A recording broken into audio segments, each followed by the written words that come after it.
I'm Indra, And I'm Amanda. and we'd like to welcome you to The Messy Middle Matters. Hey, Amanda, how are you today? I'm good. How are you, Indra? Doing well. I'm doing well. Today, we're talking about something that's like such a classic thing. How the challenge that a lot of folks face staying true to the team that you work with on a day-to-day basis and still finding time and attention to hone your craft in your role.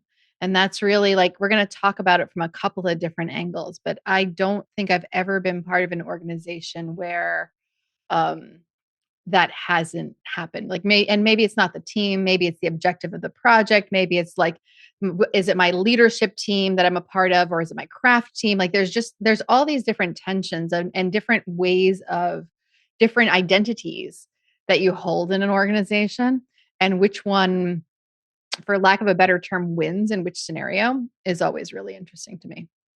Yeah. What comes to mind for me is as a TPM by trade, I've I've been embedded in engineering teams, Mhm. right? Like this is the engineering team that I support. Sure. Um, However, I've always reported into a PMO or a TPM team with, Mhm. a bunch of other TPMs like Yeah, me. And sometimes there's like you said, tension there, right? Which team is my team at what time and when? exactly. And it's hard. It's really, really hard trying to strike that balance between the two, right? Because there's the there's the people that you spend most of your day with, Mhm. and then there's the people that can help you with your craft or your practice or whatever it might be, your skills. Or then there could be a third one, which we hadn't talked about in the past. It doesn't come to mind until we started just talking, is the people who make the decisions about your career. Right? Like Yeah. there's so many different ways that you can frame this thing. Yeah, for sure. Yeah, and it's tension.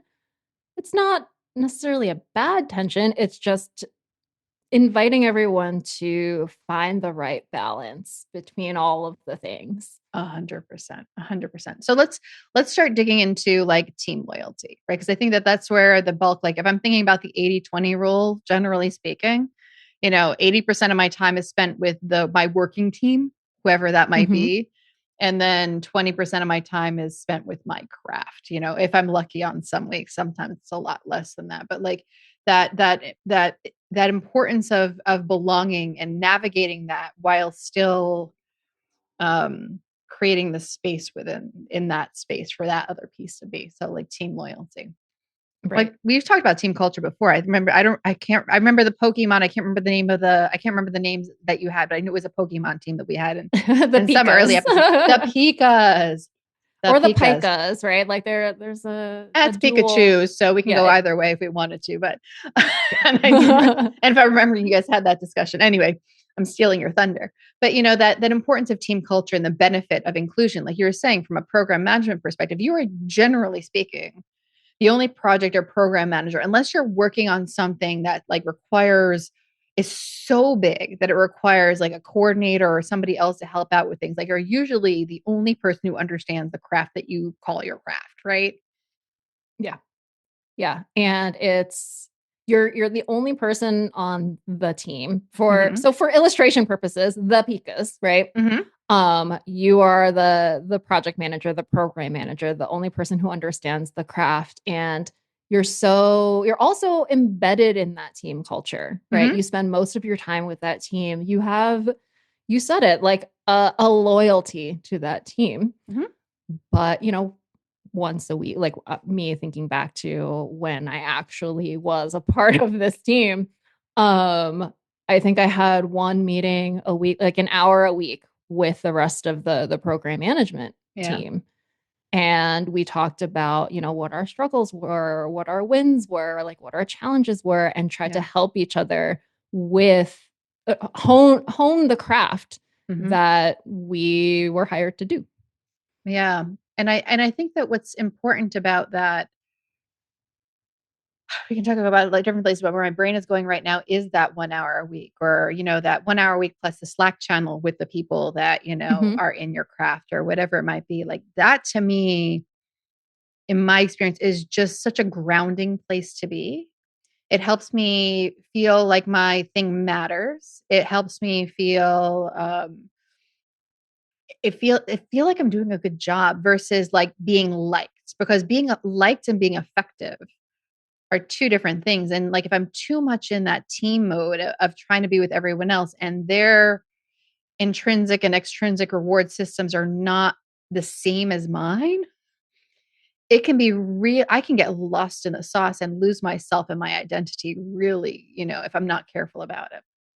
Yeah, what comes to mind is, and this is a scenario that most, if not all, program managers face, Mm-hmm. where they've got to tell on their team. Like their team's not performing. Their team is late. Their team is not going to make that milestone on time, right? What do you do? Do you narc on your Yeah, team? Like there's an art to it. there But is for an the art. greater good of the organization, yeah, you got to tell someone. You have to, and I think that's also in my mind in that 20% away. It's like, how do you, no matter what your craft is, whether you're a designer, because designers have the same type of problem, copywriters have the same type of problem. Software engineers tend to, like you and I have cut our teeth largely in technology, right? They tend to be the largest group by far Mhm. above all the others. So any of these other crafts and disciplines also face this thing, but like that 20% away from the team, and I'm putting that in air quotes because it may or may not be literally the case, but it allows you to think much more strategically and not in like what's the thing that's literally right now that's gonna make me happy today, make the team happy today.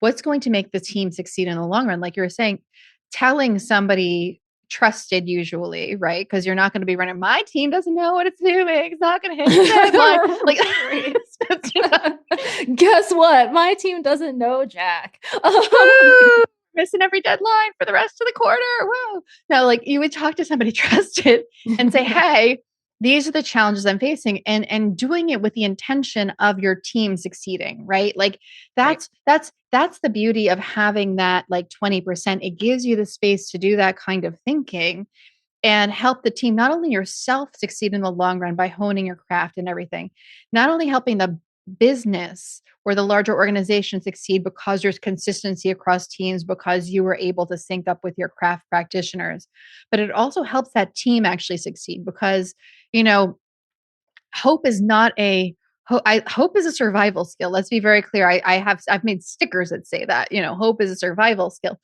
but hope is not a strategy. Like, and it's not going to like change. You need to confess to the way the world is going and how things are going if you're going to fix it. You cannot delude yourself into succeeding. Right. You can't just pretend that everything is okay and then, when it's time to show off what you've delivered. Oh, actually, like that didn't happen. Like that is you doing a disservice to your craft. I mean, if you, and I'm still talking in TPM terms, right? Sure, Program sure, management sure. terms of just like this is going down that path would make not only the team who didn't deliver look bad, it would make me look bad. And let's be honest, it wouldn't set you up for success in your next company.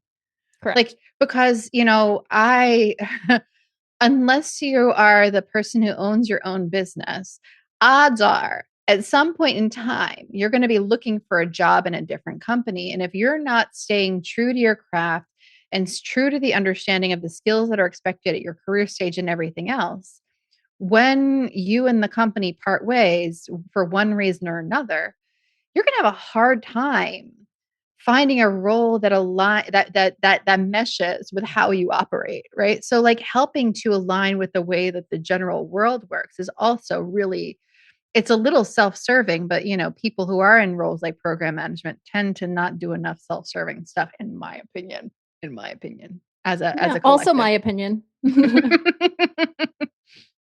So So there is the value to having the teams, but find that you got to find the time for the other thing. You got to find the time for the other thing.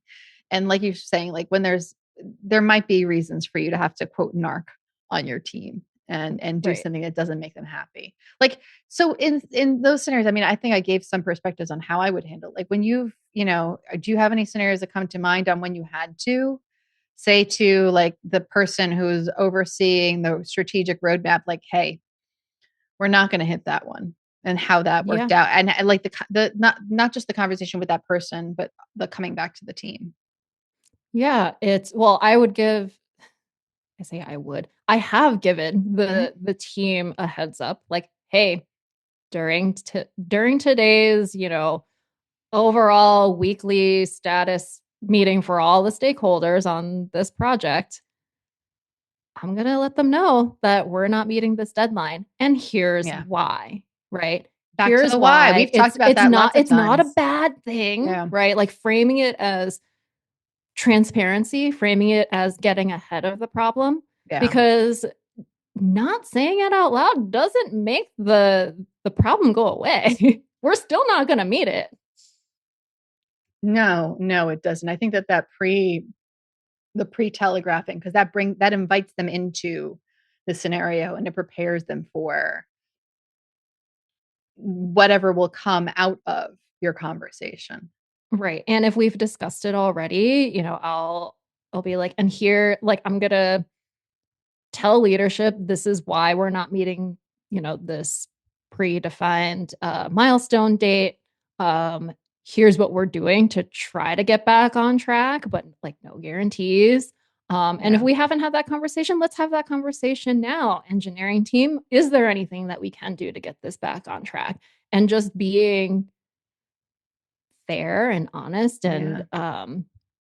objective, right? Like these are the facts. Yeah. And it's not about like team disloyalty. It's not about making the team look bad. Yeah. It's just the reality of the situation. Yeah. And something that I just thought of was that 20% time that we talked about to hone the craft. Mm-hmm.